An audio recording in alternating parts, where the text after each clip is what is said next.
No, there is a mechanism in the law that allows you to go back to court. It's the only way to get it changed, is to go back to court and say, this person no longer needs a guardian. Court, I want you to remove the guardianship. Or I want you to make it more limited so that I'm not making all decisions. Maybe I only need to make part of the decision. Okay, and that's called a limited guardianship. Maybe the person can decide where they live and that sort of, those sort of everyday kind of decisions, but they really don't understand medical stuff. Or maybe they can make all of those decisions, it's just money. Okay, and they just need a conservatorship, but everything else they can make their own decisions.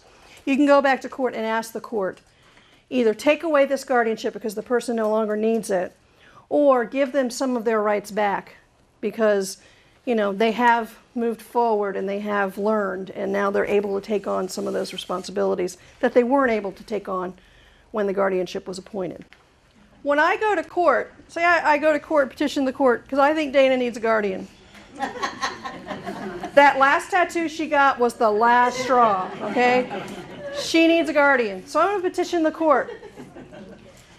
Now, she can decide where she wants to live. I don't have a doubt that she can do that, okay? She can decide where she wants to work. She can handle her money okay. But she just does not understand the health risks of getting all these tattoos. So I'm going to go and get guardianship over medical decisions. And I'm going to ask the court to limit it just to that. And I'm going to ask the court, I don't want to take away her right to vote. So Judge, I want you to write in the order that she still has the right to vote. Okay, so I can limit it. What happens sometimes is parents will go to court and ask for a limited guardianship. The petition is written for a limited guardianship, and the judge will give a full guardianship anyway. I've heard of this happening, and it's the judge's decision, even if the person is asking for a limited guardianship. Now, our law says that the judge must consider limited guardianship before doing full guardianship. But if he considers it and still decides on full guardianship, and that's the way he writes the order, guess what that person has? Full guardianship. Dana's not happy anymore. No. No. And why do you think the judge might do that? Right. How many of the judges do you think are experts in people with disabilities? Zero.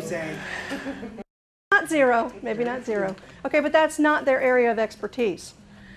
So you may have someone coming and saying, well, this person has all these strengths and are able to do all these things. He sees a diagnosis. He sees an IQ. Okay? Another reason is judicial economy.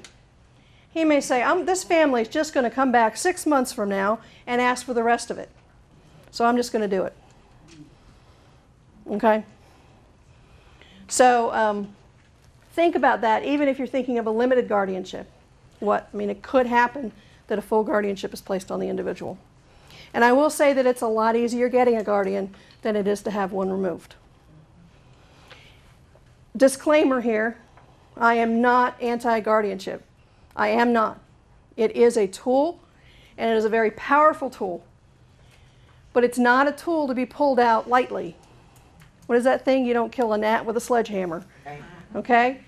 Sometimes you may need that sledgehammer. Okay? But it's a tool to be used only if it's needed.